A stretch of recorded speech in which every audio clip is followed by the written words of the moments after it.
প্রতিমধ্যে মা আয়েশার গলার স্বর্ণের হার চুরি হয়েছে কিংবা হারিয়ে গিয়েছে। মা আয়েশা কান্নাকাটি করলেন, আমার হার, আমার হার। মেয়েদের স্বর্ণ হারাইলে খবর আছে না নাই? গোটা দুনিয়া ভাঙ্গা গেল, কিছু বলবে না। যদি স্বর্ণ একটা হারায়, বাড়ি তামা তামা করে ফেলবে, ঠিক কিনা? কয় ঠিক, মানে অভিজ্ঞতা আছে অনেক। নারীরা স্বর্ণ পছন্দ করে, তো মা আয়েশা তো নারী, উনি বললেন নবী আমার স্বর্ণ হারিয়েছে। বিশ্বনবী বললেন কাফেলা থামাও, গলার হার খোঁজো। সবাই মিলে গলার হার খুঁজতে খুঁজতে মাগরিবের নামাজের সময় প্রায় শেষ হয়ে যায়। এবার সবাই মিলে আবু বকর রে বকে, তোমার মাইয়ার কারণে আজকে এই দশা। তোমার মেয়ে যদি গলার হারটা না হারাইতো, তাহলে তো আমরা যেখানে পানি আছে ওইখানে পৌঁছে যেতাম, ওখানে নেমে অজু করে নামাজ পড়তাম। তোমার মেয়ের কারণে আজকে এই দশা, এখন সবার নামাজ কাজা, নবীর নামাজও কাজা। আল্লাহ বললেন খবরদার, এই মেয়েটারে গালি দিবি না, এই মেয়েকে গালি দেয়া যাবে না আয়েশার সম্মানে। আজকে আমি তায়াম্মুমের বিধান নাজিল করে দিলাম। فَإِن لَّمْ تَجِدُوا مَاءً فَتَيَمَّمُوا صَعِيدًا طَيِّبًا, কোথাও যদি অজুর জন্য পানি না পাও, মাটি দিয়ে তায়াম্মুম করো, কবুল করে নিবে কে? মা আয়েশা বলতেন আমাকে আল্লাহ এমন 5টা জিনিস দিয়েছেন, বিশ্বনবীর কোনো বউকে আল্লাহ দেন নাই। এক নম্বরে আমি বিশ্বনবীর একমাত্র কুমারী বউ, বাকি বউগুলা ছিল বিধবা, এর আগে কয়েকটা করে বিয়ে হয়েছে, শুধু আমারই বিয়ে হয় নাই। সুবহানাল্লাহ। 2 নম্বরে আমি যখন শীতের রাতে নবীর সাথে এক লেপের নিচে ঘুমাতাম, তখনও জিব্রাইল কোরআন নিয়ে নাজিল হয়ে যেত। অন্য বিবিদের সাথে যখন কোনো ঘরে এক খাটের মধ্যে শুয়ে থাকতো, তখন কোনোদিন কোরআন নাজিল হয় নাই। শুধু মা আয়েশার সাথে যখন থাকতো তখন কোরআন নাজিল হতো। সুবহানাল্লাহ। আবার মা আয়েশা বলতেন আমার ঘরে বিশ্বনবীর কবর। আবার বিশ্বনবী যখন তার শেষ নিঃশ্বাসটা ত্যাগ করেছেন, বিশ্বনবীর মাথাটা ছিল আমার কোলের উপরে। আবার বিশ্বনবী বলতেন, ও দুনিয়ার মানুষেরা শোনো শোনো, ওযুর পানি না থাকলে যে তায়াম্মুম করে নামাজ পড়ো, এটাও তোমরা আমার কারণে পেয়েছো। আল্লাহু আকবার।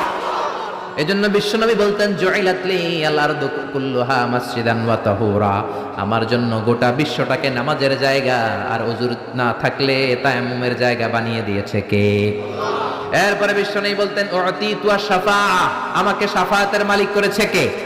কিয়ামতের দিন সব নবীরা যখন বলবে ইয়া নাফসি ইয়া নাফসি, বিশ্বনবী বলবেন রব্বি হাবলি উম্মতি, ও আল্লাহ তুমি আমার উম্মতকে বাঁচাও, আমার উম্মতকে বাঁচাও। সুবহানাল্লাহ। এরপরে বিশ্বনবী বলেছেন ওয়াকানান নাবিয়্যু ইউবআসু ইলা কওমিহি খাসসা, দুনিয়ার সব নবীকে একটা নির্দিষ্ট বর্ডারে পাঠানো হয়েছে, নির্দিষ্ট এলাকার লোকের জন্য পাঠানো হয়েছে। আমি বিশ্বনবীর নবুয়তির কোনো বর্ডার নাই, গোটা বিশ্বের জন্য আমার নবী বানিয়ে পাঠানো হয়েছে। এই জন্য আমি বিশ্বনবী, চিল্লায় কর আল্লাহু আকবার। বিশ্বনবী শুধু পুরুষদের নবী নয়, শুধু নারীদের নবী নয়, শুধু সাদা লোকদের নবী নয়, শুধু নিগ্রো আর কালো লোকদের নবী নয়, শুধু আরবদের নবী নয়। বিশ্বনবী আদম নবী থেকে শুরু করে কিয়ামত পর্যন্ত যত মানুষ, যত জিন পৃথিবীতে আসবে, সবার জন্য বিশ্বনবীকে নবী বানিয়েছে কে? বিশ্বনবীর যদি কোনো নবীরাও না মানে, ওই নবীর নবুয়তিও ক্যান্সেল করে দিবে কে? এজন্য আল্লাহ বললেন মুহাম্মাদুর রাসূলুল্লাহি ওয়াল্লাযীনা মাআহু আশিদ্দাউ আলাল কুফফারি রুহামাউ বাইনাহুম। মুহাম্মদ হলেন আল্লাহর রাসূল। কার কথা? ঘুম আসতেছে? জিমায় পড়ছেন? তাকবীর দেন, লিল্লাহি তাকবীর। নবীর কথা বলে আল্লাহ বললেন ওয়াল্লাযীনা মাআহু, নবীর সাথে যারা চলে। নবীর সাথে কারা চলতো? সাহাবারা। জোরে বলেন কারা? এবার আল্লাহ সাহাবাদের কথা বলছেন ওয়াল্লাযীনা মাআহু, নবীর সাথে যারা চলতো। আশিদ্দাউ আলাল কুফফার, কাফেরদের ব্যাপারে তারা বজ্র কঠোর। রহমাউ বাইনাহুম, নিজেদের ব্যাপারে তারা পুষ্পকোমল। কাফেরদের ব্যাপারে সাহাবারা বজ্র কঠোর, নিজেদের ব্যাপারে তারা পুষ্পকোমল। কাফেরদের ব্যাপারে কোনো ছাড় নাই, মুশরিকদের সাথে জিহাদের ময়দানে কোনো ছাড় নাই। চিল্লায় এখন ঠিক কিনা? কিন্তু নিজেরা ভাই ভাই, নিজেদের মধ্যে মহাব্বত আছে না নাই? এজন্য বিশ্বনবী বলতেন আমার সাহাবাদের মধ্যে 2 কিসিম আছে। কয় কিসিম? এক কিসিম নরম কিসিম, আর এক কিসিম গরম কিসিম। সুবহানাল্লাহ। আবু বকর নরম, কিন্তু ওমরে ফারুক গরম। জোরে কোন ঠিক কিনা? এজন্য বিশ্বনবী বলতেন খায়রুল কুরুনি করনি, সবচেয়ে সেরা যুগ আমি নবীর যুগ। সুম্মাল্লাযীনা ইয়ালুনাহুম, তারপরে সাহাবাদের যুগ। সুম্মাল্লাযীনা ইয়ালুনাহুম, তারপরে তাবেঈদের যুগ। ঠিক কিনা? সাহাবারা হচ্ছে পৃথিবীর শ্রেষ্ঠ সন্তান, তাদের চেয়ে শ্রেষ্ঠ সন্তান পৃথিবী জন্ম দিতে পারে নাই। চিল্লায় বলেন ঠিক কিনা? এজন্য সাহাবাদেরকে ভালোবাসার দরকার আছে না নাই? তাকে সাহাবীদেরকে গালি দিবেন, সাহাবীদেরকে ঘৃণা করবেন। সাহাবীদেরকে যদি গালি দেন, যদি ঘৃণা করেন, যদি সমালোচনা করেন, আপনার ঈমান থাকবে? কথা বলেন, ঈমান থাকবে? এজন্য নবী বললেন, খবরদার, লা তাসুব্বু আহাদাম মিন আসহাবি, আমার সাহাবীদেরকে গালি দিও না। সাহাবাদেরকে ভালোবাসা হলো ঈমান, সাহাবীদেরকে ঘৃণা করা হলো কুফরি, ঠিক কি না? আয়াতুল ঈমানি হুব্বুল আনসার, সাহাবীদের ভালোবাসা হচ্ছে ঈমানের আলামত।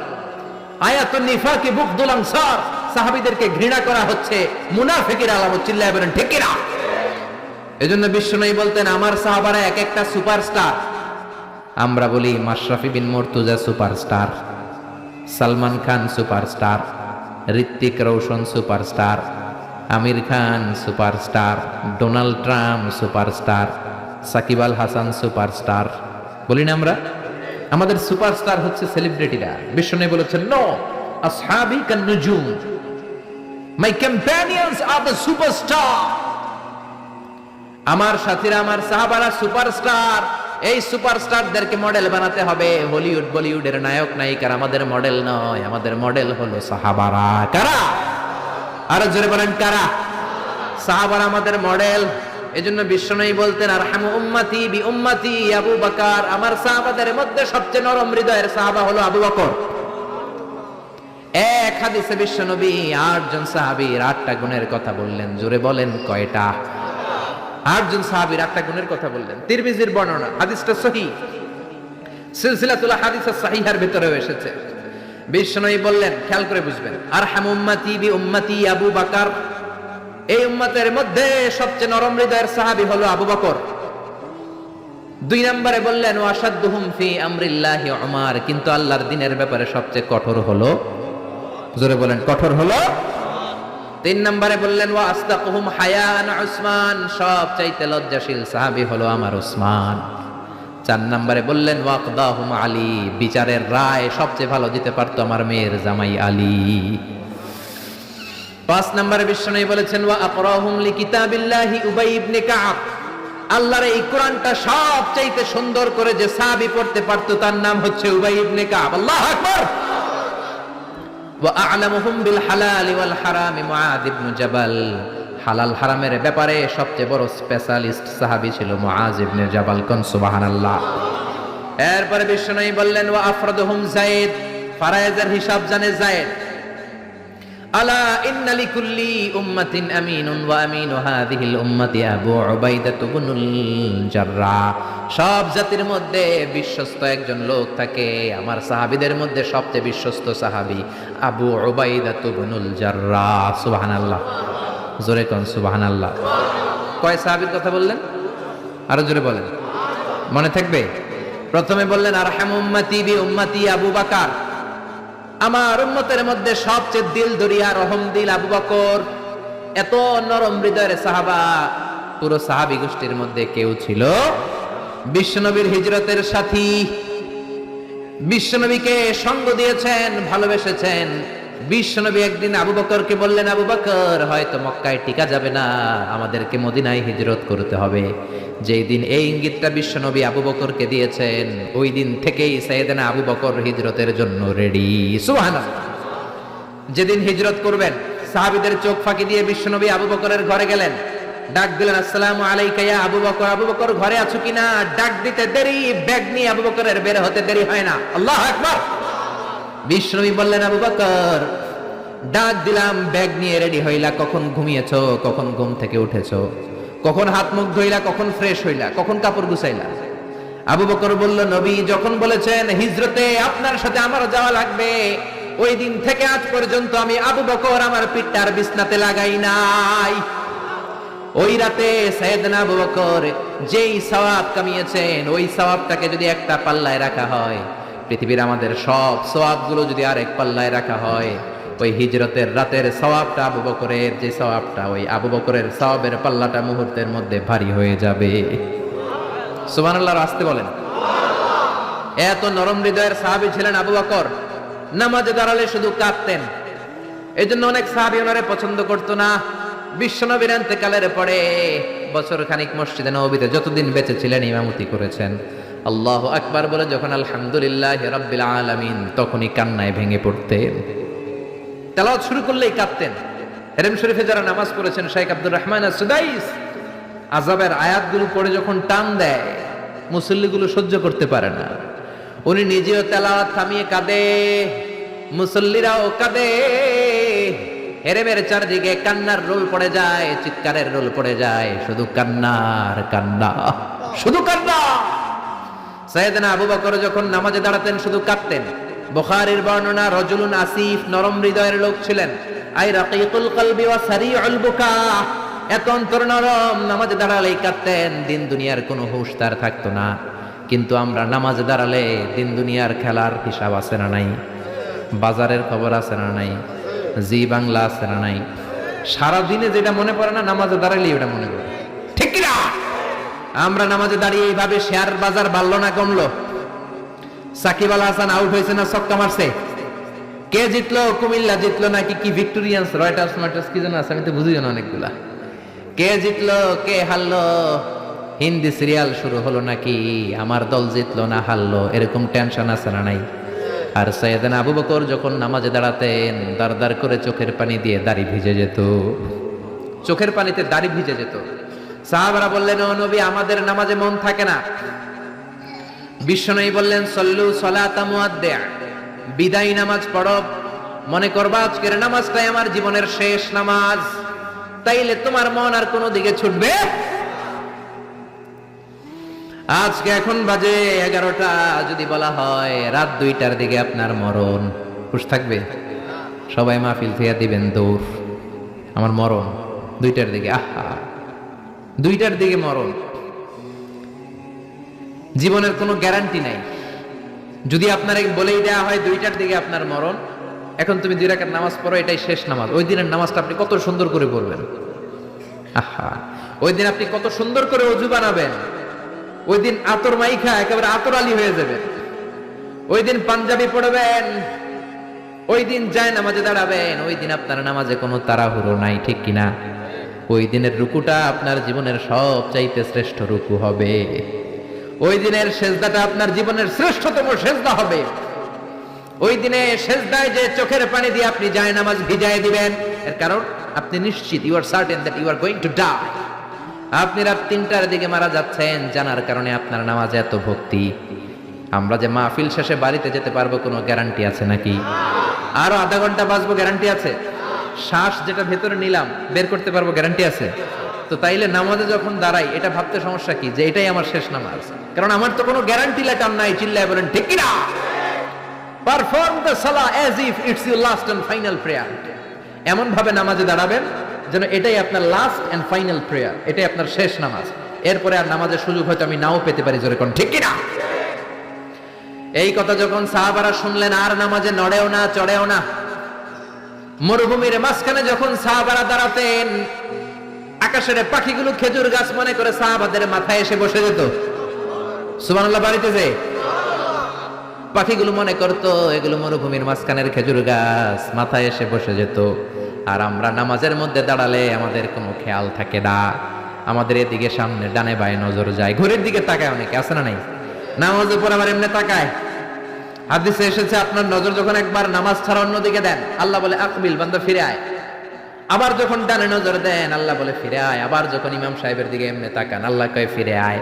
3 বার নজর দেওয়ার পরে আবার যখন ডানে বায়ে নজর দেন, আল্লাহ বলে লা হাজাতা লি ইলা সলাতিক, তোর এই নামাজের কোনো দরকার আমি আল্লাহর নাই, এই নামাজের কোনো দরকার নাই। এজন্য সালাত পড়তে হবে আর অন্তরে ভয় থাকতে হবে কার? قد أفلح المؤمنون الذين هم في صلاتهم خاشعون। আবু বকর তাই করতেন, কানা রাজুল আসিফ, নামাজে দাঁড়ালে দরদর করে কেঁদে কেঁদে দাড়িগুলো ভিজায় দিতেন। আল্লাহু আকবার। এজন্য বিশ্বনবী বলতেন, আরহামু উম্মতি বি উম্মতি আবু বকর, আমার উম্মতের মধ্যে সবচেয়ে নরম হৃদয়ের হলো আবু বকর। 2 নম্বরে বিশ্বনবী বললেন, ওয়াশাদ্দুহুম ফি আমরিল্লাহি উমর, আর আল্লাহর দ্বীনের ব্যাপারে সবচেয়ে কঠোর সাহাবী হলো ওমর। সবচেয়ে কঠোর কে? এজন্য বিশ্বনবী বলতেন, আমার পরে নবী নাই, আমার পরে কোনো রাসূল নাই, তবে কেউ যদি নবী হতো আমার ওমর নবী হতো। লা নাবিয়্যা বা'দি ওয়ালা রাসূলা, আমার পরে কোনো রাসূল নাই, কোনো নবী নাই। তবে লাউ কানা বা'দি নাবিয়্যুন লাকানা উমর, যদি নবী হওয়ার যোগ্যতা কারো থেকে থাকে আমার ওমরের আছে। প্রভু তুমি বলেছ রাসূল দেবে না, বলনি দেবে না ওমর, বলনি দেবে না হামজা তারিক, খালিদ বিজয়ী সমর। প্রভু তুমি বলেছ রাসূল দেবে না। আল্লাহু আকবার। এই ওমরের মতো যদি লাঠির বাড়ি দেওয়া যেত, উনি নামাজেও লাঠি নিয়ে দাঁড়াতেন। আমাদের ইমাম সাহেবরা কেবলামুখী, আর পিছন থেকে একামত দেয় আল্লাহু আকবার, আল্লাহু আকবার, আশহাদু আল্লা ইলাহা ইল্লাল্লাহ, আশহাদু আন্না মুহাম্মাদার রাসূলুল্লাহ, হাইয়া আলাস সালাতি হাইয়া আলাল ফালাহ, قد قامت الصلاة قد قامت الصلاة، الله أكبر الله أكبر لا إله إلا الله, الله أكبر। সৌদি স্টাইলে একটু একামত শোনায় দিলাম। আমরা তো দুই বাক্যে বলি, আর এক বাক্যেই বলে। ইমাম সাহেব কেবলামুখী হয়ে দাঁড়ায় আর মুয়াজ্জিন একামত দেয়। ওমরের সুন্নাত, বিশ্বনবীর সুন্নাত এটা ছিল না। ওমরে ফারুক মুসল্লিদের দিকে হয়ে দাঁড়াতেন। ওমরে ফারুকের হাতে থাকতো একটা লাঠি, যার কাতার বাঁকা, লাঠির দিয়ে পায়ের উপরে বাড়ি আছে না নাই? এইরকম বাড়ি মেরে মেরে যদি সোজা করা যেত, কাতারে গ্যাপ থাকতো না। বিশ্বনবী বলতেন ওয়াসাদুল খালাল, হাযু বাইনাল মানাকিবি ওয়াল আকদাম, এইটার সাথে ওইটা মিলাও। এই সাহাবী তার কাঁধের সাথে এই সাহাবীর কাঁধ মেলাতো, এই সাহাবীর কাঁধের সাথে এই সাহাবীর কাঁধ মেলাতো, এই সাহাবীর ডান পায়ের সাথে ওই সাহাবীর বাম পা, এই সাহাবীর বাম পায়ের সাথে ওই সাহাবীর ডান পা। বুনিয়ানুম মারসুস, সীসা ঢালা প্রাচীরের মতো। নবীরে কেউ অ্যাটাক করতে আসলেও যেন আধা ঘন্টা লাগে এই প্রাচীর ভাঙ্গা আসতে। জোরে কোন ঠিক কি না? এই জন্য সাহাবীদের জামা সবার আগে এদিক দিয়ে ছুটতো, ধাক্কাধাক্কির কারণে নামাজে টাইট হয়ে তারা দাঁড়াতো। সাইয়েদনা ওমরে ফারুক লাঠি দিয়ে কাতার সোজা করে দিতেন। কারো যদি কাতার বাঁকা হতো লাঠি দিয়ে মারতেন, এই সোজা করো। এই জন্য লাঠিরও দরকার আছে না নাই? আবু বকরের মতো নরম হৃদয়ের সাহাবা যেমনি দরকার, ওমরের মতো গরম দুই একটারও দরকার আছে না নাই? আমরা সারা জীবন ওয়াজ করলে আপনারা নামাজি হবেন না, এটা জানি। যাদের নসিব ভালো দু চারজন হবেন, বেশিরভাগই বেনামাজি। আমি সারা জীবন যদি মাদক নিয়ে ওয়াজ করি, গাঞ্জা খাওয়া বন্ধ হবে? কিন্তু প্রধানমন্ত্রী যদি বলে কালকে থেকে কেউ যদি ইয়া বাটানে, জাগার মধ্যে ওর পিঠের মধ্যে 100 বেত, 10,000 টাকা জরিমানা, 10 বছরের জেল। ইয়া বাবা পাওয়া যাবে? আর গাঞ্জা বাবা থাকবে? বাংলাদেশ থেকে গাঞ্জা নাই। প্রধানমন্ত্রী যদি বলে নামাজ না পড়লে 10,000 টাকা জরিমানা, এক ওয়াক্ত ছাড়বি 10,000 টাকা দিবি, বাংলাদেশের সব মানুষ মুসল্লি হয়ে যাবে। এজন্য বিশ্বনবী বলতেন ইন্নাল্লাহা লা ইয়াযা'ু বিল কুরআন, আল্লাহ কোরআন দিয়ে যেটা সমাজে করান না, ইয়াযা'ু বিস সুলতান, এটা ক্ষমতা দিয়ে করান। ঠিক কি না? প্রধানমন্ত্রী ক্ষমতার মসনদ থেকে মাইরের ঘোষণা দিবে, আর আমরা ওয়াজ কইরা যাবো। ওয়াজ আর মাইরের সমন্বয়ে ইসলাম কায়েম করবে কে? শুধু ওয়াজ দিয়ে ইসলাম কায়েম হবে? ওমরে ফারুক তাই করতেন, লাঠি দিতেন, লাঠি দিয়ে সোজা করে দিতেন। এজন্য শয়তান ওনারে ভয় পেত। বিশ্বনবী বলেন ওয়াল্লাযী নাফসি বিয়াদিহি, যে আল্লাহর হাতে আমার আত্মা, ওমর ওই আল্লাহর কসম করে বলি, মা সালাকা আশ-শাইতানু সালিকান ফাজ্জান ইল্লা সালাকা ফাজ্জান গায়রা ফাজ্জিক, তোমার যদি ইবলিস কোন রাস্তা দিয়ে আসতে দেখে, ইবলিসের বাপের কিনা, ইবলিস ওই রাস্তা ধুইয়া আরেক রাস্তা দিয়ে হাঁটে। ওমর তোমার যদি শয়তান দেখে তুমি এই দিক দিয়ে আসো, শয়তান জীবনে এই রাস্তা দিয়ে চলবে না, আরেক রাস্তা দিয়ে শয়তান দেয় দৌড়। ও মিয়া, যেই লোকরে শয়তান ডরায় ওই লোকের ঈমানটা কেমন ছিল জোরে বলেন আল্লাহু আকবার। মুনাফিকের বাচ্চারা ভয় পেত ওমরে ফারুককে, জমের ভয়। এমনকি বিশ্বনবীর বিবিরাও ভয় পেত। বিশ্বনবীর বিবিরা মাঝে মাঝে নবীরে ধরতো, ও নবী আমার এইটা লাগবে ওইটা লাগবে। বিশ্বনবী বললেন লাগবে লাগবে বললে তালাক দিয়ে দিব, যাও তালাক দিয়ে দেব। ধনী সাহাবীর কাছে যে বিয়ে বসো, আমি নবীর কাছে থাকলে এভাবেই থাকতে হবে। কিন্তু বিবিরাও ছাড়ার পাত্র না। সব বিবিরা একবার বিশ্বনবীরে ধরলেন, ধরে বলে ও নবী, আয়েশার বাড়িতে যেদিন থাকেন ওই দিন সাহাবীরা বেশি বেশি হাদিয়া পাঠায় কেন? আমাদের ঘরে যেই দিন থাকেন হাদিয়া পাঠায় না কেন? আচ্ছা, ইমাম সাহেবের বাড়িতে কে হাদিয়া পাঠাবে, কি গিফট দিবে তার, এটা কি উনার বিষয়? যিনি দিবে এটা উনার বিষয়, ঠিক কি না? বিবিরা বললেন আমাদের ঘরেও যেন হাদিয়া পাঠায়, আপনি মসজিদে এলান দিয়ে দিয়েন। বিশ্বনবী কয় আমি পারুম না, বিবিরা কয় পারতেই হবে। বিশ্বনবী বললেন না না, আমি এই কথা মসজিদে বলতে পারবো না। বিবিরা বললেন আপনি বলতেই হবে। ইন দা মিন টাইম দরজার বাইরে থেকে কে যেন সালাম দিল, আসসালামু আলাইকুম ওয়া রাহমাতুল্লাহ। বিশ্বনবী বললেন ওয়া আলাইকুম আসসালাম। বিশ্বনবী বুঝলেন সালামটার কারণ না, এটা ওমরের সালাম। বিশ্বনবী সালামের উত্তর দিয়া বিবিদের দিকে তাকায় দেখে একটা বিবিও নাই, সব অন্দরমহলে দৌড়। সুবহানাল্লাহ কইবেন না? এই ভয়টা কিন্তু আবার ডাকাইত দেখলে যেই ভয় ওইটা না, এটাকে আরবিতে বলে হাইবাত। হাইবাতু ওমর, ওমরের হাইবাত এমন ছিল, শয়তান ভয় পেত, মুনাফিকরা জমের মতো ভয় পেত। আমাদের মা উম্মুল মুমিনিন বিশ্বনবীর বিবিরাও ওমরেরকে ভয় পেত। সুবহানাল্লাহ। আমরা বাচ্চারা যদি না খায়, খেতে চায় না, আমার এক মেয়ে ছোট্ট খেতে চায় না, গল্প বলে খাওয়াই, আমি এদিক দিয়ে খাওয়াইলে ওদিকে দৌড়, এদিক দিয়ে ধরলে ওদিকে দৌড়। আপনাদের ছেলে মেয়েদের একই অবস্থা, বাচ্চারা খেতে চায় না, ঘুমাতে চায় না। তখন আমরা বলি ঘুমা, না হলে বাঘ আসবে, বাঘ, বিড়াল আসবে, বিড়াল। আপনারা কি কন? আর ওরাতে হ্যাঁ বিলাই, বিলাই আইব, কুত্তা আইব। আমরা বলি কুকুর আসবে, বিড়াল আসবে, ঘুমাও ঘুমাও। বাচ্চারা তখন ভয়ে ঘুমায়। ওমরে ফারুক যখন মদিনার গভর্নর, মদিনার প্রেসিডেন্ট, মদিনার মায়েরা বিড়াল আর বাঘের ভয়ে দেখাতো না। বাচ্চারা যখন মদিনাতে খেতে চাইতো না, ঘুমাতে চাইতো না, মদিনার মায়েরা বলতো তাড়াতাড়ি ঘুমাও, ওই যে ওমর আসতেছে, ওমর। চিৎকার করে পড়েন আল্লাহু আকবার। সবার জন্য সমান নীতি। 10 বছরে গোটা বিশ্বের অর্ধেক ক্যাপচার, পৃথিবীর অর্ধেকটা ক্যাপচার করলেন সাইয়েদনা ওমর। নিজ হাতে পিটিয়ে নিজের ছেলেকে বেহুশ করেছেন। আরেক বর্ণনায় আছে পিটিয়ে ছেলেটাকে নিহত করেছেন। যদি বর্ণনাটা দাঈফ, কিন্তু আমাদের জন্য শিক্ষা আছে বর্ণনা। হঠাৎ একবার ঘরে ঢুকলেন, ওই ছেলের নাম ছিল আবু শাহমা, মূল নাম আব্দুর রহমান। ওনার বিখ্যাত যে ছেলে আব্দুল্লাহ ইবনে ওমর, উনি আরেকজন। আরেক ছেলে ছিল আব্দুর রহমান, মারুফুন বিআবি শাহমা, সবাই তারে ডাকতো আবু শাহমা বলে। একদিন ঘরে ঢুকে দেখে মদের গন্ধ পাওয়া যায়। আবু শাহমারে বললেন, ইয়া আবা শাহমা আশারিবতা খামরান, মদ খাইছস? কয় না আব্বা, শারিবতু নাবিজান, নাবিজ খেয়েছি। খেয়াল রাখবেন, মদ হারাম, মদ খেলে আসিবেন, কিন্তু নাবিজ খাওয়া হালাল। নাবিজ হচ্ছে আরব দেশেরা খায়, সাদা দুধের মধ্যে রাতে শক্ত খুরমা যদি 5টা ফেলে রাখেন, সকালে ওইটা দেখবেন দুধের রং আর সাদা নাই, খুরমার রস টেনে দুধটা লাল হয়ে গেছে। এটা খেলে স্বাস্থ্যের জন্য আরব দেশে খুব ভালো, কিন্তু এটা রাতে ভিজাইলে সকালেই খাইতে হবে। এটা যদি 3 দিন রেখে দেন, 4 দিন রেখে দেন, এটা তারির মতো মদ হয়ে যাবে, মাতলামি হবে, খাওয়া যাবে না। ওমরের ছেলে ওই মজাটা নেয়ার জন্য 4 দিন ভিজায় রাখছে, তারপরে নাবিজ নামক মদ খেয়েছে। ওমর বললেন, মদ খাইছস নাকি? আবু শামা বলে, খাই নাই। ওমর বললেন, তাআলা ইলা, এদিকে আয়, ইফতাহ ফামাক, মুখ খোলো। মুখ খোলার পরে গন্ধ নিয়ে দেখে নাবিজ মাখানো মদের গন্ধ পাওয়া যায়। কোনো কথা নাই, কলারটা ধরলেন, টানতে টানতে মসজিদে নববীর বারান্দার পিলারে নিয়ে বাঁধলেন। জোরের আজান হলো, নামাজ পড়লেন। নামাজের পরে সালাম ফিরালেন। সালাম ফিরানোর পরে বললেন, মাকানাকুম ইনদানা হাদ। নামাজের পরে সুন্নত পরে সবাই বসবেন, একটা বিচার আছে। এই গুরুদণ্ড, এটাকে আরবিতে বলে হাদ, প্লুরাল হচ্ছে হুদুদ।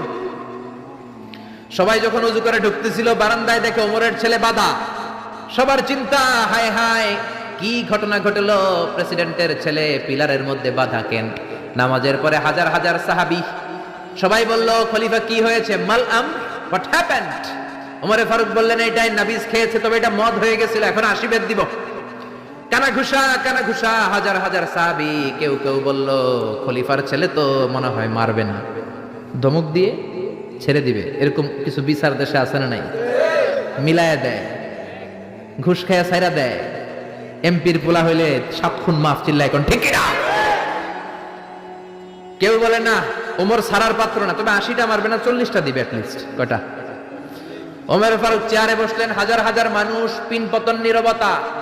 জল্লাদরে বললেন, হাতি জিলদ মিন বাইতুল মাল, বাইতুল মালের ঘর থেকে খেজুর গাছের চামড়া দিয়ে বানানো বড় সাইজের একটা চাবুক আন, সবচেয়ে বড়টা আনবি। সবচেয়ে বড়টা আনা হলো। এবার ওমরে ফারুক বললেন, ইবদা বিসমিল্লাহ, শুরু কর আল্লাহর নামে। সাইয়েদনা ওমর ফারুকের সামনে দাঁড়িয়ে জল্লাদ মারবে 80টা বাড়ি, মারতে শুরু করেছে। ওয়াহিদ, ইসনাই, তালাতা, 3 বাড়ি মারার পরে ওমরে ফারুক জল্লাদকে দিলেন এক থাপ্পড়। 3 হাত দূরে যে পড়লো জল্লাদ। জল্লাদের হাত থেকে চাবুক তুলে ধমক দিলেন, তুই কি চাবুক মারস নাকি চাকরি বাঁচাস? আস্তে মারলি কেন? আসলে আস্তে মারে নাই, দেহে যত জোর ছিল। ওমরের হুকুম তামিল করবে না এরকম জল্লাদ মদিনায় ছিল না, জোরে কোন ঠিক কিনা? যত জোর ছিল তত জোরে মেরেছে, কিন্তু ওমরের পছন্দ হয় নাই। ওমর বললেন, ইনদাকা তালাতা ইনদি ওয়াহিদ, তোর হিসাবে 3টা, আমার হিসাবে মায়ের হইছে 1টা। আমি 2 নাম্বার থেকে শুরু করব। 2 3 মারতেছে কে? মদিনাতে উনারসে পালোয়ান আর কেউ নাই। এক একটা বাড়ির আগাতে ওমরের ছেলে আবু শামা চিৎকার করে কাঁদে। এক একটা বাড়িতে চামড়া ছিঁড়ে যায়, রক্তগুলো ছোপ ছোপ করে নববীর দেয়ালের মধ্যে লাগে। ছোট্ট ছেলেটা ডেকে বলে, আব্বা আমারে মাফ করে দাও, আর জীবনে মদ খাবো না। সাইয়েদনা ওমরের পাষাণ হৃদয় নরম হয় না, কারণ আসাদ্দুহুম ফি আমরিল্লাহি ওমর, আল্লাহর দিনের ব্যাপারে সবচেয়ে কড়া, কোনো ছাড় নাই। এক একটা চাবুক মারে, লোকজন কেঁপে কেঁপে ওঠে। 10টা 15টা মারার পরে ছেলে বেহুশ, পানি দেওয়ার পরে আবার হুশ, আবার মারা শুরু করা হলো। 30টা মারার পরে আবার বেহুশ। এইবার আবু শাহামার মা ওমরের বউ এসে ওমরের পা ধরে ডেকে বলে, ওমর তোমার পায়ে ধরে ক্ষমা চাই, আমার কলিজার টুকরা বাজানটারে তুমি মেরে দিও না। 80টা বেত মারতে হবে, মেরেছ 30টা, আর মারবা 50টা। যাও ওমর, প্রতিটা বেতের বাড়ির বিনিময়ে আমি আবু শাহামার মা একটা করে ওট আল্লাহর রাস্তায় সদকা করে দেব। ওমর বলে, না আবু শাহামার মা, এটা আল্লাহর আইন, গোটা দুনিয়াটা দিলেও একটা চাবুকের বাড়ি থেকে ওরা কেউ বাঁচাতে পারবে না। মারতে লাগলেন, আবার পানি দিয়ে আবার হুশ। ওমরের বাড়ি যে খেয়েছে সে বুঝেছে। 50টা বাড়ি মারার পরে আবু শাহামা দুনিয়া থেকে শেষ। রাগে ওমর গড়গড় করছেন, বললেন, এই বেয়াদবটারে গোসল করা, জানাজা দে, কবর দে। কবর দেওয়ার পরে কবরের উপরে মারা শুরু করছে। 51 52 53 80টা চাবুক মারার পরে আল্লাহরে ডেকে বলে, আল্লাহ আমার ছেলে হওয়ার কারণে কোনো পার্সিয়ালিটি করি নাই, বিচারে 2 নাম্বারই করি নাই। 80টা গুনে গুনে বেত মেরেছি, দেহে যত শক্তি ছিল ততগুলো মেরেছি। কিয়ামতের ময়দানে জালিম ওমর বলে, তুমি কিন্তু আমারে ডাকতে পারবা না আল্লাহ, জালিমদের কাতারে আমারে উঠাতে পারবা না, আমারে জালিম বলতে পারবা না। ওইরকম ওমরের দরকার আছে না নাই? ওই ওমরের লাঠির বাড়ি যদি থাকতো, দেশটারে মদিনা বানায় দিত কে? চোরদের হাত যদি কাটা যেত, দেশটারে সুন্দর করত কে? একটা জিনাখোরের ফাঁসি যদি বাইতুল মুকাররমের স্কয়ারের মধ্যে দিয়ে দেয়া হতো, এরপরে আর জিনা হতো? একটার ফাঁসি হয়ে গেলে আর তনুর মতো কোন নারীকে ধর্ষিতা হওয়া লাগতো না, খাদিজার মতো কোন মেয়েকে কেউ কোবানোর সাহস পেত না। জোরে বলেন ঠিক কিনা? একটা চোরের হাত জুমার নামাজের পরে বাইতুল মুকাররমের স্কয়ারের সামনে যদি কেটে দেয়া হয়, আর কোন চোর পাওয়া যাবে নাকি? জোরে বলেন।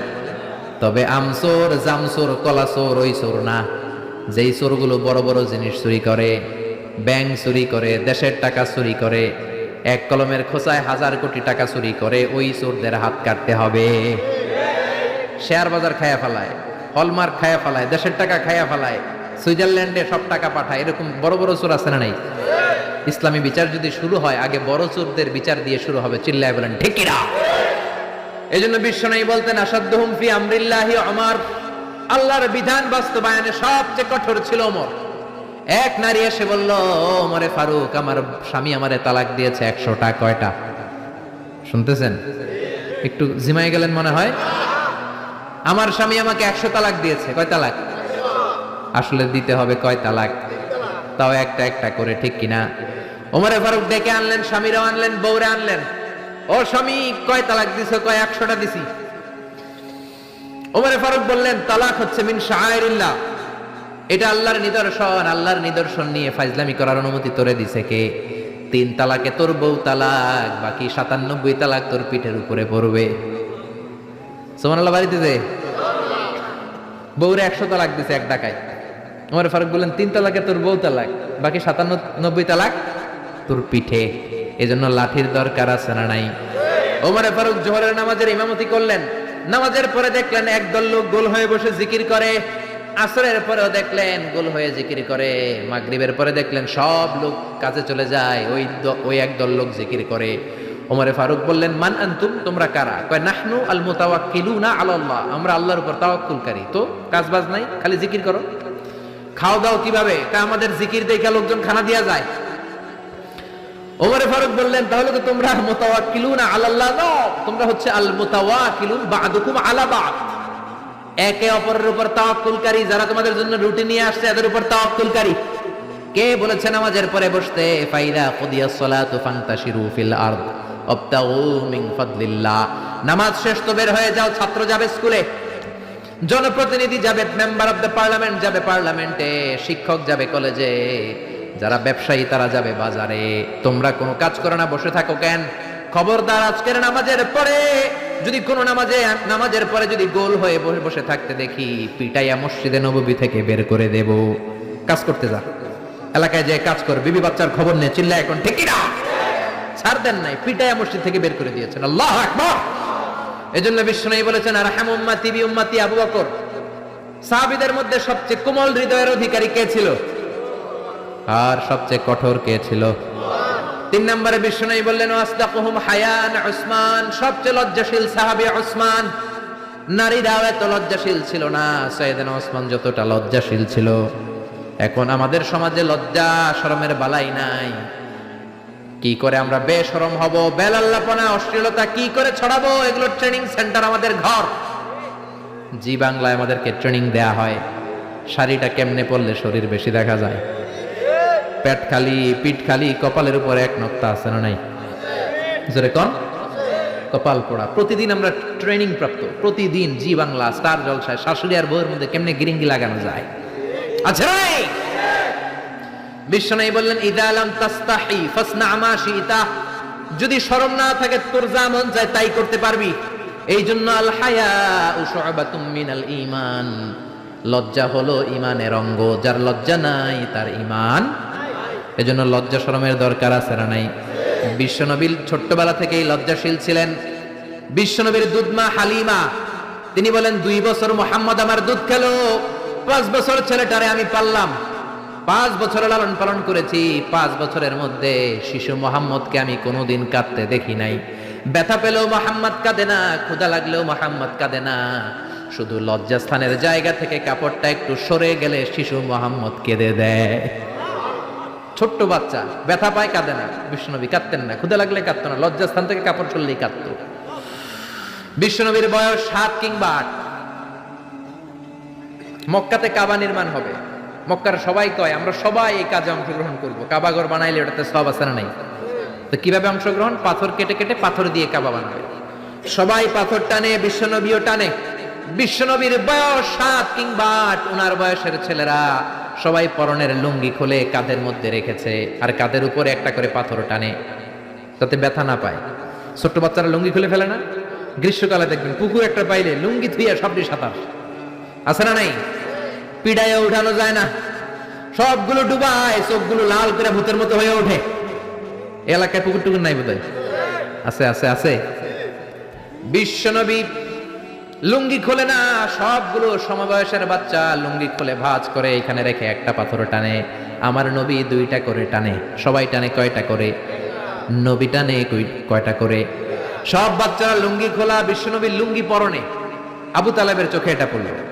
আবু তালেব বলে, ও ভাতিজা মুহাম্মদ, তোমার বয়সের বাচ্চারা লুঙ্গি খুলে পাথর টানে, সবাই টানে একটা, তুমি টানো 2টা।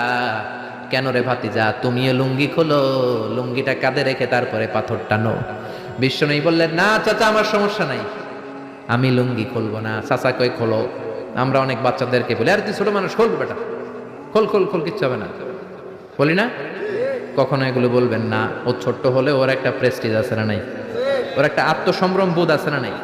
এখনো যদি লুঙ্গি খোলা শিখান, অশ্লীলতা শিখান, তাহলে এই ছেলেগুলো হবে ডাকাত, এগুলোই হবে বাংলা ভাই, ইংরেজি ভাই, অঙ্ক ভাই, এগুলো হবে পিচ্চি হান্নান, এরশাদ শিকদার, কালা জাহাঙ্গীর, লতিফ সিদ্দিকীর মতো মন্ত্রী। ঠিক, আরো আসতে বলেন। এখন থেকে যদি লাজুকতা শিখান, ভদ্রতা শিখান, কোরআন শিখান, তাহলে এই ছেলেগুলো বড় আলেম হবে, মুফাসসিরে কোরআন হবে। এই ছেলেগুলো হাফেজ জাকারিয়ার মতো হবে, ফজলে রাব্বি আদলের মতো হবে, বড় বড় ইমাম হবে, মুফাসসির হবে। চিল্লায়া বলেন ঠিক কিনা? চাচা বলে, মোহাম্মদ লুঙ্গি খোলো। আরে ছোট মানুষ খোলো। বিশ্বনবী বলে, না, আমি ছোট হতে পারি কিন্তু লুঙ্গি খুলবো না, আমার কোনো সমস্যা নাই। চাচাকে, আরে খোলো মিয়া, বলে লুঙ্গির গোছা ধরে টান দিছে। টান দিতে দেরি, মুহূর্তের মধ্যে বিশ্বনবী বেহুশ হয়ে জমিনে পড়ে যায়। বিশ্বনবীর জীবদ্দশায় পৃথিবীর কোন মানুষ বিশ্বনবীর লজ্জাস্থান দেখে? জোরে বলেন, দেখে? এজন্য খবরদার, তোমার বোনের পেট পিঠ খালি থাকতে পারবে না, কপালে এক নোক্তা থাকতে পারবে। তোমার বোন বললেই তুমি তারে পাখি ড্রেস কিনে দিতে পারবা না, লেহেঙ্গা 2 পিস 3 পিস কিনে দিতে পারবা না। তুমি যদি এগুলো আদরের বোনকে কিনে দাও, আল্লাহর সুপ্রিম কোর্টের কাঠ গড়াতে তোমারও আসামি করে দাঁড় করাবে কে? বাবা খবরদার, মেয়েদের সব আবদার পূরণ করবেন না। হেজাব পরানো শিখান, বোরকা পরানো শিখান। একটা মেয়ে যখন বোরকা পরে রাস্তায় বের হয়, মনে হয় জান্নাতের হুর দুনিয়ায় এসেছে। একটা মেয়ের সৌন্দর্য তো হেজাবে, সৌন্দর্য তো বোরকার ভেতরে, সৌন্দর্য তো পর্দার ভেতরে। চিল্লা এখন ঠিক কিনা?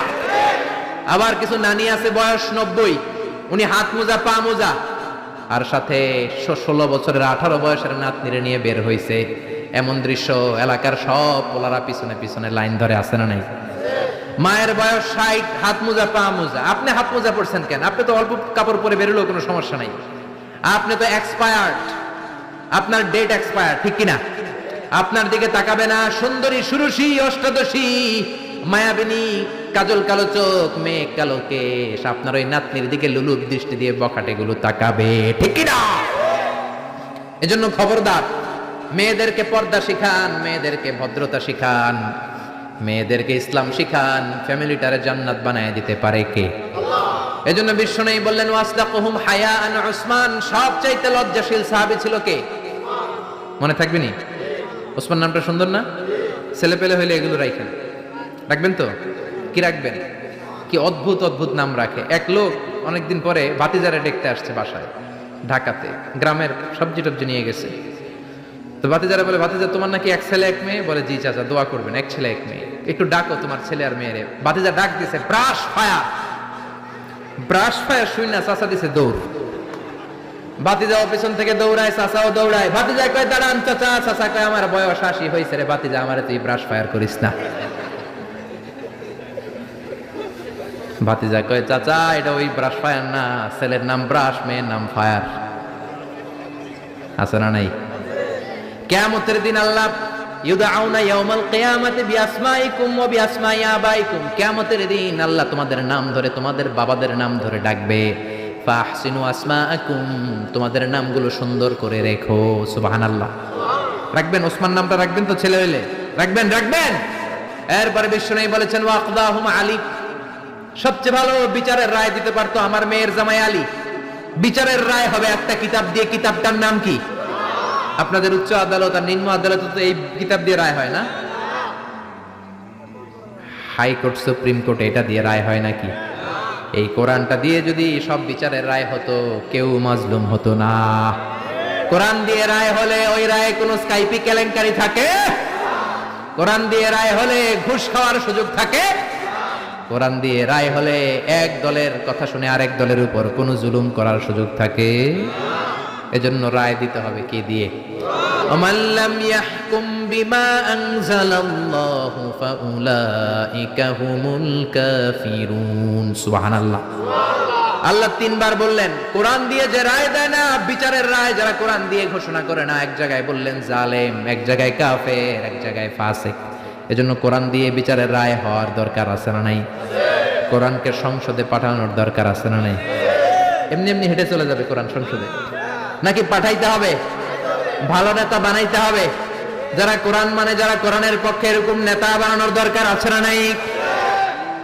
এজন্য বিশ্বনবী বলেছেন মান ক্বালা বিহি সাদাকা, কোরআন দিয়ে যে কথা বলে তার কথা সত্য কথা নাকি মিথ্যা? ওয়া মান আমিলা বিহি উজরা, কোরআন দিয়ে আমল করলে আমলনামায় সওয়াব আছে না নাই? বেশি না কম?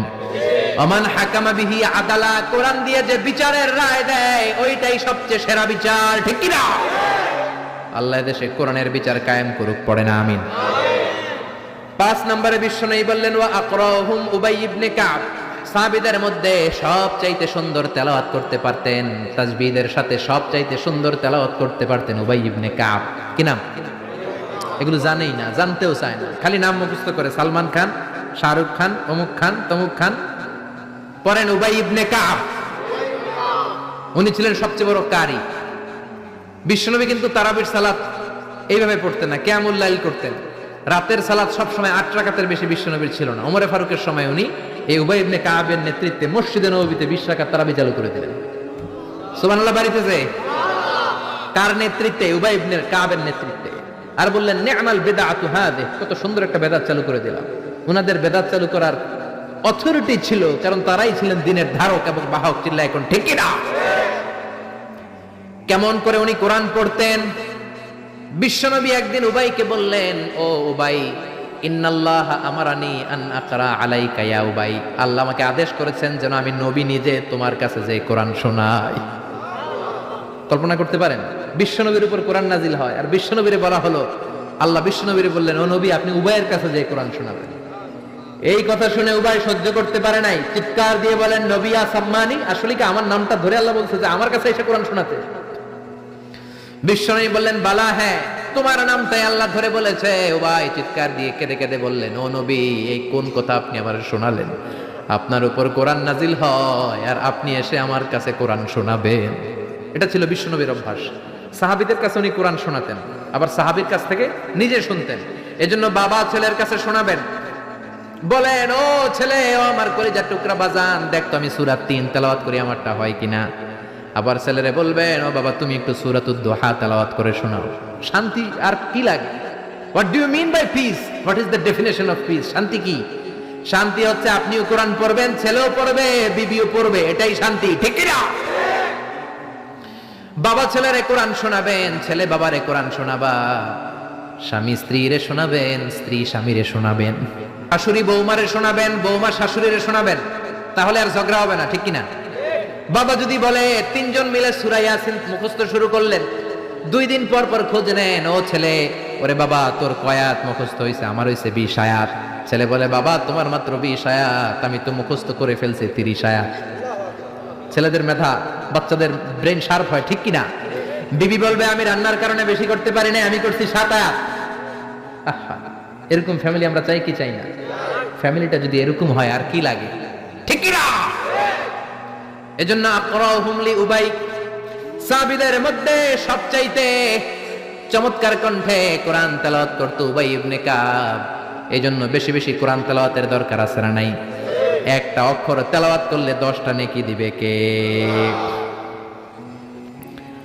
10টা করে নেকি। একটা করে আয়াত তেলাওয়াত করবেন, জান্নাতে আপনার বিল্ডিং কে 1 1 তলা লম্বা করে দিবে কে? পৃথিবীর কোন গ্রন্থের ব্যাপারে এরকম ঘোষণা আছে নাকি? শ্রীমদ ভগবত গীতা তেলাওয়াত করলে 1 অক্ষরে কয় নেকি? ওম নমো ভগবতী বাসুদেবায়, কয়টা সওয়াব হইছে? ওম শান্তি বললে কয় সওয়াব? কিন্তু বিসমিল্লাহির রহমানির রহিম বললে আমল নামায় সওয়াব আছে না নাই? পড়বেন পড়বেন। প্রতিদিন আমাদের সকাল শুরু হবে কোরআন দিয়ে, জোরে কোন ঠিক কিনা? 6 নম্বরে বিশ্বনবী বললেন, ওয়া আ'লামুহুম বিল হালালি ওয়াল হারাম মুআয ইবনে জাবাল। সাহাবীদের মধ্যে হালাল হারামের ব্যাপারে সবচাইতে স্পেশালিস্ট সাহাবী ছিল মুআয ইবনে জাবাল। আমরা এখন হালাল হারাম বাছি না, হালাল হারাম সব খাই। সুদ খাই, ঘুষ খাই, যৌতুক খাই, রাস্তার রডও খাই, মসজিদের টিন খাই, ত্রাণের গম খাই, ঠিক কিনা? আছে না নাই? সব খাই। এত ক্ষুধা, রড খায়া ফেলায়, সিমেন্টের বস্তা খায়া ফেলায়, ইটাও খায়া ফেলায়, কেমনে হজম করে আল্লাহ জানে। রাস্তার ইটা নাই, ত্রাণের মালামাল নাই, সব খায়া ফেলাইছে, আছে না নাই? আল্লাহ বলেন সবটা খাইস না, হালালটা খাইস। কোনটা খাইবেন? ইয়া আইয়ুহান নাসু কুলু মিম্মা ফিল আরদি হালালান তাইয়্যিবা। হারামটা খাওয়া যাবে না, হালালটা খাও। হালালে বরকত দিয়েছে কে? হালালে বরকত, হারামে বরকত নাই। আওয়াজ করে উত্তর দেন, গরু খাওয়া হালাল না হারাম? কুকুর খাওয়া হালাল না হারাম? আমরা সবাই বেশি বেশি গরু খাই নাকি কুকুর খাই? কি পরিমাণে যে কসাইয়ের দোকানে জবাই হয়, আর কোরবানির ঈদের সময় জবাই আছে না নাই? বিয়ের অনুষ্ঠানে আছে না নাই? হাজার হাজার গরু জবাই করি, কোরবানির সময় জবাই করি। বাংলাদেশের গরু দিয়ে হয় না, ইন্ডিয়া থেকে আনি। এত গরু খাই, কিন্তু কুকুর একটাও খাই না। আর গাভী বছরে বাচ্চা দেয় কয়টা? কুত্তা দেয় কয়টা? 7টা, 8টা, 10টা, কোনো জন্ম নিয়ন্ত্রণ তো নাই, দেদারসে দিতেছে। তো গরু আমরা খাই, কুকুর খাই না। গরু বাচ্চা দেয় কম, কুকুর বাচ্চা দেয় বেশি। তারপরেও বাংলাদেশের 56,000 বর্গ মাইলের ভিতরে গরু বেশি না কুকুর বেশি? এত গরু খাইলেন, তারপরেও গরু বেশি, কারণ গরু হালাল, হালালে বরকত দিয়েছে কে? কুকুর হারাম, কোনো বরকত নাই। রাস্তাঘাটে হাইওয়েতে কুত্তা পরে মরে থাকে, হাইওয়েতে কোনোদিন গরু ময়রা ব্যাটকে রয়েছে দেখছেন? হালাল, খালি বরকত। আল্লাহু আকবার। এজন্য হালাল খাবেন, হালাল পরবেন। ইউর ফুড শুড বি হালাল, ইউর ড্রিঙ্ক শুড বি হালাল, your dress up should be হালাল, ইউর এন্টারটেইনমেন্ট শুড বি হালাল। চিল্লা এখন ঠিক কিনা? সব আপনার হালাল হতে হবে, কারণ ইন্নাল্লাহা তাইয়্যিব লা ইয়াকবালু ইল্লা তাইয়্যিবা। আল্লাহ নিজে পবিত্র, পবিত্র ছাড়া কিছু আল্লাহ কবুল করে। হালাল খাওয়ার পরে যে দেহটা আপনি বানালেন, ওই দেহটারে জাহান্নামে ঢুকাবে কে? হারাম দিয়ে আপনি যত দান খয়রাত করেন কবুল হবে? হারাম টাকা দিয়ে যাকাত দিলে কবুল হবে না, মাদ্রাসা বানালে কবুল হবে না। হারাম টাকা দিয়ে, ঘুষের টাকা দিয়ে অনেকে প্রতি বছর হজ করে হাজি টাইটেল লাগায়। আপনি হাজি লাগাতে পারেন, মাগার কবুল হবে? কারণ আল্লাহর নীতি তো একটা, ইন্নাল্লাহা তাইয়্যিব লা ইয়াকবালু ইল্লা তাইয়্যিবা। এক লোক কাবার তার পাশে ইয়া রব, ইয়া রব, বুখারীর বর্ণনা, অনেক লম্বা, আমি শর্ট করে বলছি। ইয়া রব বলে কাঁদে। সাহাবারা বলল, কত বড় আল্লাহর ওলি। বিশ্বনবী বললেন, ওরে ওলি বলো না, মাতআমুহু হারাম, ও যেটা খায় হারাম খায়। ওয়া মাশরাবুহু হারাম, যেটা পান করে হারাম করে। মালবাসুহু হারাম, ড্রেস আপ হারাম, গদিয়া বিল হারাম, সব হারাম। ফাআন্না ইস্তাজাবু লাহ, কেমন করে ওর দোয়া কবুল হবে? হারাম দিয়ে যদি আপনি দান করেন, মসজিদ মাদ্রাসা লঙ্গরখানা করেন, কবুল হবে না। আর হালাল থেকে প্রতিদিন যদি 1 পয়সাও দান করেন, এটাকে উহুদ পাহাড়ের সমান সওয়াব বানায়া দিবে কে? হালাল হারাম বেঁচে চলবেন তো, নাকি দেদারসে রড, বিল্ডিং, টাকা পয়সা সব খাইবেন? সরকারি চাকরি যারা করেন, বিনয়ের সাথে তাদেরকে বলি, আল্লাহরে ভয় পান। অল্প খাবেন, অল্প পড়বেন, বরকত দিবে কে? রিকশাওয়ালার সারা মাসে টাকা হয় 5,000 7,000, বাচ্চাও অনেক বেশি, ঠিক কিনা? 7টা 5টা বাচ্চা সারা মাস খাওয়ার পরে তারপর ওর 500-600 টাকা থাকে পকেটে। আর আপনি কোটি কোটি টাকা কামান, মাস শেষে আপনার ঋণ আর ঋণ।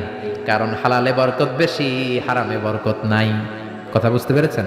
কথা বুঝতে পেরেছেন? কিয়ামতের দিন 5টা প্রশ্নের উত্তর না দিয়ে পা নাড়াতে পারবেন না।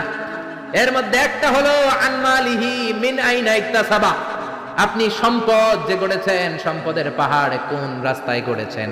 হালাল রাস্তায় উপার্জন করেছেন নাকি হারাম? এজন্য আমরা হালালের পক্ষে নাকি হারামের? এই হালাল হারামের মুতাখাসসিসুন ফিল হালাল ওয়াল হারাম ছিল মুআয ইবনে জাবাল। কি নাম মনে থাকবে? আরবি না পড়তে বের হয় না মুখ দিয়ে।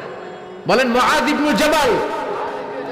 7 নম্বরে বিশ্বনবী বললেন, আফরাদুহুম যায়েদ ইবনে সাবিত। ফারায়েজের নীতিমালা সবচেয়ে ভালো জানে আমার যায়েদ। ফারায়েজ কি পোলাপানরা এগুলো জানেই না। ফারায়েজ হচ্ছে আল্লাহর দেয়া উত্তরাধিকার বন্টনের নীতিমালা। দুনিয়ার সব বাবাদেরকে আল্লাহ ডেকে বললেন, ইউসিকুমুল্লাহু ফি আওলাদিকুম লিযযাকারি মিসলু হাযযিল উনসায়াইন। আল্লাহর দেয়া নীতিমালা হলো, ও বাবারা, ছেলেরে যদ্দুর দিবা, মেয়েরে অর্ধেক দিবা। কার কথা? নাকি আজারি সাহেবের কথা? কে বলেছেন? কে বলেছেন? আল্লাহর দেয়া বিধান। দুনিয়ার বাবারা ছেলেরে যা দিবেন, মেয়ের অর্ধেক। এদিকে বাবা আছে না নাই? বয়স্ক বাবারা আছে না নাই? খবরদার, কিয়ামতের দিন আপনারও কাঠগড়ায় দাঁড়াতে হবে, ঠিক কিনা? ছেলেরে যদি 2 লাখ দেন, মেয়েরে দিবেন? ছেলেরে 10 কানি দিলে মেয়েরে, ছেলেরে 4টা বাড়ি দিলে মেয়েরে। অনেক মা আছে ছেলের পাতে মুরগির রান দেয়, মাইয়ার পাতে মুরগির ঠ্যাং দেয়, মুরগির গিলা দেয়, মুরগির পুস্তি দেয়। কি কোন আপনারা গিলা পুস্তি কোন? তো মেয়েরা যে আপনি পুস্তি দিলেন, মাইয়ার কি রান খাইতে মন চায় না? মন চায় না? দেখবেন যে মা বাবা ছেলের পাতে দেয় মুরগির রান, মেয়ের পাতে দেয় মুরগির ঠ্যাং, ওই মা বাবার শেষ জীবনটা ছেলের বাড়িতে কাটে না, মেয়ের বাড়িতেই কাটে, ঠিক কিনা?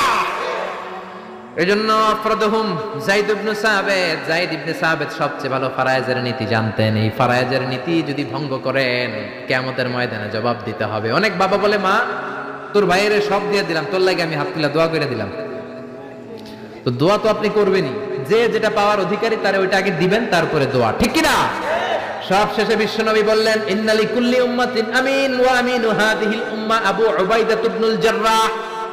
সব জাতির মধ্যে বিশ্বস্ত একজন থাকে, আমার সাহাবীদের মধ্যে সবচাইতে বিশ্বস্ত সাহাবী আবু উবাইদা ইবনুল জাররাহ।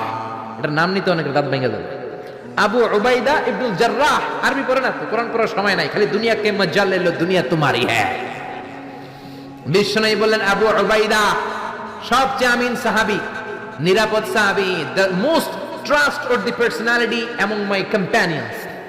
আমার সাহাবাদের মধ্যে থেকে সবচাইতে বিশ্বস্ত আবু উবাইদা। কিছু লোক আছে জান যাবে, প্রাণ যাবে, কিন্তু আমানতের খেয়ানত করবে না, আছে না নাই? এই জন্য বিশ্বনবী ছিলেন আমানতের জন্য সেরা। সবাই বিশ্বনবীর ডাকতো আমিন। আমিনের সাথে আলিফ লাম লাগান হয়ে যায় কি আল আমিন, as-সাদিক আল আমিন। সবাই বিশ্বনবীর কাছে জমা রাখতো টাকা পয়সা। এক লোক তায়েফে যাবে দল করে আবু জাহেলের, যাওয়ার আগে স্বর্ণের বাক্স এনে বলে আব্দুল্লাহর বেটা মুহাম্মদ, কয়েক সপ্তাহের জন্য তায়েফে যাব, স্বর্ণের বাক্সটা তোমার কাছে রাখি। বিশ্বনবী বললেন, তুমি না আবু জাহেলের পার্টি করো, ওর কাছে রাখো। ও কেন আবু জাহেলের পার্টি করি ঠিক, কিন্তু জমা রাখা যাবে না। আবু জাহেলের কাছে যদি স্বর্ণের বাক্স দেয়া যায়, আইসা দেখবো স্বর্ণ নাই, স্বর্ণের বাক্স নাই। জোরে কোন ঠিক কিনা? এরকম নেতা আছে না নাই? অনেকে নেতার দল করে, কিন্তু নেতা পাইলে সব খায়। ভালো নেতাও আছে, অনেক ভালো চেয়ারম্যান, ভালো এমপি আছে। আপনাদের এলাকায় নিশ্চয়ই এরকম ভালো ভালো চেয়ারম্যান আছে, এমপি আছে, যাদের কারণে এই দেশের উন্নয়ন এখনো হচ্ছে। চিল্লা এখন ঠিক কিনা? এই জন্য আমানতের খেয়ানত করা যাবে না। আল্লাহ বললেন, ওয়াল্লাযীনা হুম লিআমানাতিহিম ওয়া আহাদিহিম রাউন।